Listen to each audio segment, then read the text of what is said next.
Joe Biden introduces Kamala Harris, who gives a preview of the fall campaign strategy.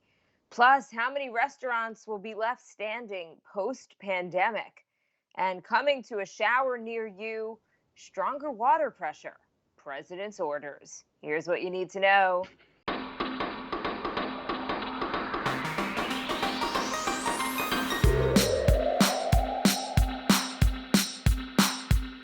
Good morning. This is Cheddar's Need2Know podcast for Thursday, August 13th. I am Jill Wagner with Carlo Persano. Hi, Carlo. Good morning. Jill, how are you today? Good. I'm intrigued by the water pressure story. Well, it's got to be the best story of the day, maybe the week. We'll get to that at the end. All right. Let's start with some more grim news when it comes to coronavirus. A quick update on just the headlines this morning. So on Wednesday, nearly 1,500 people in this country died from the coronavirus, which is the highest number of deaths in a single day since mid-March. We are now about 17 days with deaths above 1,000 on average. The virus is spreading in Hawaii at a faster rate than in any state, and parts of rural Midwest that had so far been mostly spared are also seeing upticks. Data on hospitalizations has slowed after the HHS took control of how it was being collected from the CDC. So a lot of health officials are really sounding the alarm about this, saying that this new way of classifying and recording the data just isn't giving us an accurate picture of what's happening in this country. And I mean, I hate to say it, but you got to wonder if that's on purpose. I don't say that lightly, but I honestly don't know. There's also, there's no movement in Congress.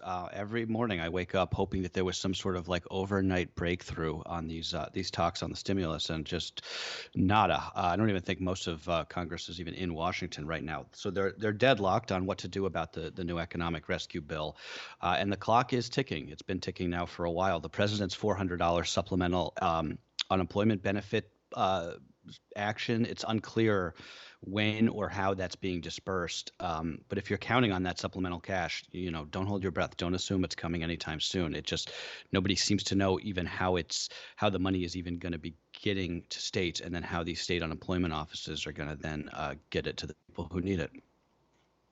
Right. I mean, in terms of just where things stand, the Democrats want a $3 trillion stimulus package. Republicans basically settled on a $1 trillion stimulus package. That's very far apart. That is $2 trillion far apart.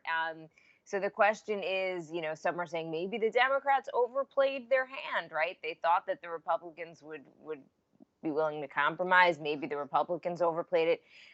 They're very far apart, and it seems like they're on vacation, on their recess, and I don't know. I haven't heard anything about any sort of progress. No, it's a national failure, Jill. It is a national failure. Okay, let's talk a little bit more about politics. Joe Biden officially introduced Kamala Harris as his running mate at a socially distanced event in Delaware. Harris repeatedly hammered President Trump on the administration's coronavirus response, a sign that Democrats see that as the cornerstone of their campaign strategy into the fall. Yeah. So I don't know. Did you get a chance to watch this? It was late, and it was supposed to be a 2, then it was supposed to be a 3, and then it didn't end up happening until 5 o'clock yesterday. So I was sort of half listening, but I read about it. She gave, I think, a fairly compelling speech, and it is clear, like we were saying yesterday, Jill, that they're gonna have her on the offense, right? She's gonna be the one who's gonna be litigating this case against President Trump in the fall, and she's a former prosecutor, so she's good at this. Meanwhile, the Republican message is much less focused, at least for now. The president yesterday, he called her phony, and then he later called her nasty. A lot of the Trump administration surrogates and the media have been painting her as this sort of far left radical intent on hijacking, the Biden presidency. You're either a phony or you're a Trojan horse for Antifa. I don't think you can be both, and I don't think that they've done a very good job of on their messaging, which I think speaks to strategically why this was probably a smart pick on Biden's behalf. And she's a daughter of two really smart people, right? They're scientists. Her mom was a cancer researcher and a prominent First one at generation that. immigrants. Uh, Yep. her Hmm. her dad was a professor of economics. So she has some real opinions on our coronavirus response, and they are all based on science. The more you learn about her life story, which is what happens when somebody becomes a vice president pick, Sure. I think it's harder to discredit her in a lot of ways. The criticism is that she's not progressive enough. So just in terms of the Trump campaign and where they're going to go, and in terms of an attack, um, I don't know. They're having a very hard time getting stuff to stick to Joe Biden. And I noticed the other day, I saw on social media somebody was showing an ad that Lindsey Graham was running in his Senate race in North Carolina, and the ad was all about Hillary Clinton. And to me, I was like, that's really telling, right? I mean, Hillary Clinton is not running for office, right? Thank God. Hillary But Clinton, what year is like if this? that's yeah, if that's the boogeyman in these down ballot races, that means that what that's telling you is that the stuff on trying to paint Joe Biden as this like radical leftist or isn't sticking. So I just thought that to your point right there, that it was very telling. I do just stand by my claim from even a couple weeks ago that this thing is not over by a long Oh, of shot. course. So I wouldn't. I think any sort of looking at the polls right now, I just think this could be a lot closer than a lot of people expect. I agree with you. An update on the college sports front. The Big 12 moving ahead with plans to play college football in the fall. The conference will play its normal 9+1 schedule, but it will shift the season back to September 26th and give every team 2 weeks off for flexibility. The Big 12 includes Kansas, Baylor, Oklahoma, and Texas, among others. So that means that there will be a Cotton Bowl this year. The SEC and the ACC also appear to be on track to play, although nothing definitive.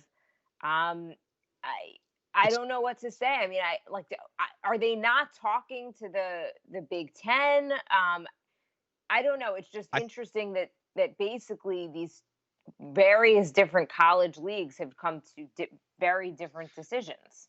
Yeah, and it's fracturing. And again, I think I made this. I don't know if it was with Baker or not, but I made this point the other day, or maybe it was yesterday. I don't even know. You know how these weeks go, about just like we're getting to a place now where it's like it's everything is so politicized. So what's gonna happen is the SEC is gonna play, and like if you're watching an SEC game, you stand with President Trump, and if you're like a Big Ten fan, you're with the Democrats. It's really like unnerving and unsettling. But I think the SEC and the ACC, which are generally in the South, they're making this bet that that they'll be able to pull this off. We'll see. But I also, when we're talking about football, I wanted to mention the NFL because a couple of headlines out of that league today. The Washington football team says that they will play without fans at FedEx Field, which is about normal for them. But the Cowboys say that they plan to actually have fans at AT&T Stadium down in Dallas. Jerry Jones says the arena has some kind of special air filtration system that will keep the tens of thousands of people clustered together in one of the country's worst hotspots theoretically safe. I mean, the idea that we're going to put 70, 80,000 people in a football stadium in a month from now in Texas, to me, strikes me as just like beyond insane. But I guess we'll Wait, see they what want to happens. do it at full capacity? I I think so. I shouldn't say that. I don't know. I don't know the answer to that. I'll find out and tell you tomorrow. It I mean, is even if just it's half it's just capacity, so that's what, sad. It's 30,000 just people? it's Yeah. I don't know. I just think of it. It's so sad. I know we talked about this yesterday, but like we didn't have to be here right now.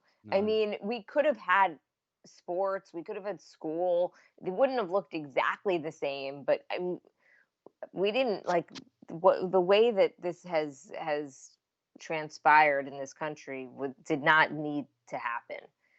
Okay, a story now that is not getting, excuse me, nearly the media attention it deserves. The restaurant industry in this country appears to be in the early stage of collapse. That is not hyperbole.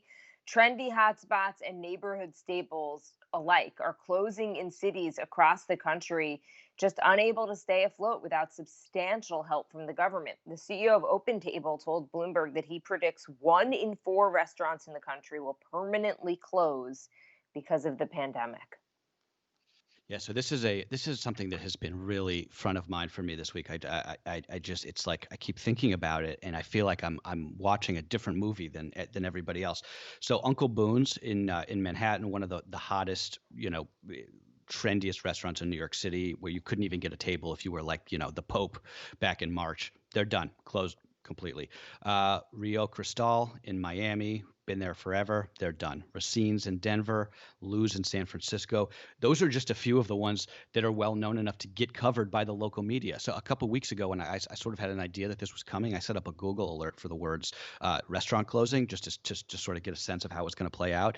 And it went from a trickle to now, I'm getting a dozen alerts a day about different restaurants like this, again, that are like, old time neighborhood staples or like really trendy new restaurants that are just saying we can't do it. And you said this before, Jill. This is a slow moving catastrophe, and it really feels like nobody is paying attention. It's easy, I guess, if you don't work in the hospitality industry, to sort of brush it off. It's like these are leisure activities. We got to focus on school or football or whatever. But it's not right. I mean, according to Grub Street, 200,000 food service workers in New York City are out of work right now. 80% of New York City restaurants couldn't cover their rent in June. In June. The outdoor dining scene is helping here for sure. There's no question about that. But what happens in 2 months when it's too cold to eat outside in the Northeast, at least, or in the Midwest? Where's the hospitality bailout? I mean, right now you're basically hoping, if you're a restaurant, you're hoping that your landlord gives you a break, right? Like, that's ridiculous. That's a simple business plan. And I don't mean to like go off on a tear here, but we bailed out the airlines after 9/11, right? When they were suffering over something that was not their fault, right? And we'll probably have to do it again, to be honest. We bailed out the banks in 2008, even though they caused the mess that got us where we were. And now we seem happy to let this huge segment of the economy that brings a lot of joy to people's lives and gives neighborhoods their flavor just sort of die on the vine, like as though, we couldn't do anything about it. It's so sad, and it's not just the mom and pops either. It's Outback Right. Steakhouse, Applebee's, Cheesecake Factory, all having trouble. California Pizza Kitchen already filed for Chapter 11 bankruptcy protection. They have plans to close some locations. And I agree. It's like that's what gives a community the flavor, as you mentioned, no pun intended, of just like the charm and the characteristics. That's why a certain area is different than any other part of this country. It's usually has to do with Exactly. the restaurants. And not to mention the downstream effects. So, what happens to all of that commercial real estate that goes vacant? How does this play into the exodus from cities that we are already seeing? The unemployment factor, urban blight. It's not just about keeping your favorite pizza place open. There are real wide ranging economic effects if the hospitality industry is just kind of left to fend for itself. Um, Yeah. it's sad. The gym where I work, I mean, this is a different industry, but like the gym that I worked out at, that my friend owns, that I mean, I have that got me ready for my wedding, my baby, and everything in between. They had to close their doors. They announced it yesterday. Oh, Um, I'm sorry. Yeah. it's No, I know heartbreaking, and we're it's talking like about restaurants, and restaurants are a specific. I didn't mean to interrupt you, but you're right. It's not just restaurants. It's bars, it's gyms, it's theaters. It's all of these things that we do in our lives. That give like meaning to your life. That isn't just like go work and sleep, and it just feels like we're just watching them just wither up. I don't know. It's so upsetting, right? I mean, like it was like one of the reasons I didn't want to move out of New York City. Yeah, I'm not joking. I said to my husband, I'm like, but that's what I do every week. I it's like my time. I went to this place. It was like my sanctuary in a way where I just got like an hour to myself. It's heartbreaking what's happening. And the problem is you can last for so long on, with the help from the government, and just, whatever you have in savings, but we're now going on 6 months. I mean, it's like Yeah. we're not this is playing out in this country a lot longer than other places. Yeah. Ugh. Um, I was in a okay, good the mood see just now. what, Carlo? So I started those. I woke up in a good mood, and now I'm already bummed. But it's okay. Sometimes that's what the news No, does. I know. Okay, so let's switch. Let's like pick this up, okay? The CEO of Uber, well, okay, and maybe not. The CEO of Uber says that this company is going to have to temporarily shut down in California if a ruling that it must classify drivers as employees in that state is upheld on appeal. Dara Khosrowshahi says that if that happens, it's going to take months for Uber to retool its business model and would likely return as a smaller, more expensive service. In a recent op ed, he argued for a third way of classifying gig workers. So, again, if you haven't been following this, basically there was a ruling in California that said that Uber actually has to classify these workers as employees, which means give them benefits and things like that. Exactly. Right. Uh, So, So I big recommend difference. reading the op-ed that he wrote in the Times this week. I think it was the other day. I linked to it in the newsletter today because it's worth reading. He makes a compelling argument, I thought, and he actually sort of moved my thinking on this whole issue. So according what he writes, the Uber CEO, is that according to Uber's own polling of its drivers, the vast majority say that they want to be independent contractors because they like the flexibility. A lot of these people have other jobs, right? Or they have other responsibilities. They don't want to be tied to driving 8 hours a day on a schedule. And a lot of them get health care from a spouse or another job or Obamacare. So that's not even really the issue. That said, the flexibility comes with the big drawback of not having a safety net if something happens. And that is a major issue that needs to be dealt with. He's proposing this idea whereby all gig workers and the companies they work for pay into like a benefits fund. That then they can tap if they need personal time off or for emergencies or healthcare. So I don't know how realistic any of this stuff is, but people should understand like the reason why if Uber is going to have to classify all of its drivers as employees, that's going to change the business, right? They don't make money. It's not like they're making so much money that they're just like keeping all of this money for themselves that could be going to their drivers. They are a deeply unprofitable business, right? Business model basically doesn't work unless the drivers are independent contractors. Even then, it doesn't really work. So you can say that they should all be full-time employees, but you shouldn't expect to take an Uber for $7 from across town the next time. Well, so the New York Times did an op-ed a while ago before this ruling, and they actually argued that they're like, these models that, like an Uber or a Lyft, they're based solely with the customer in mind, right? Right.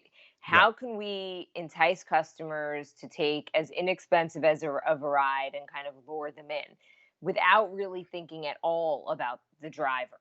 And that's why, by the way, the cab industry like kind of went by the wayside. Why would you take a cab that's double the cost of an Uber or a Lyft or a Via, and you have to wait and hail it on the side of the road as opposed to being able to just call it with your app? And the argument was just like, maybe this doesn't work. If it sounds too Right. good to be true, it might be too good to be true. Maybe we just need to accept the fact that these rides are going to cost us a little bit more, but the drivers are going to be paid a little bit more, a living wage, and get some benefits. And it's just, I don't know. I don't know if it's one of these things where it's too late, where we're just already so used to it that we're just like That's the not going to problem. take the Right. service at all. Exactly. Yeah, it's a really complicated issue. It's not one of these like, you know, it, super easy to be on one side of it, I think. Because you're right. And I mean, I know that we've said this before, but like Uber's business model is assuming that they're going to have self-driving cars, right? It only works if there's no actual drivers, but that's not happening anytime soon, at least. So in the meantime, if they want to continue to be, an existing business, they're going to have to figure these issues out.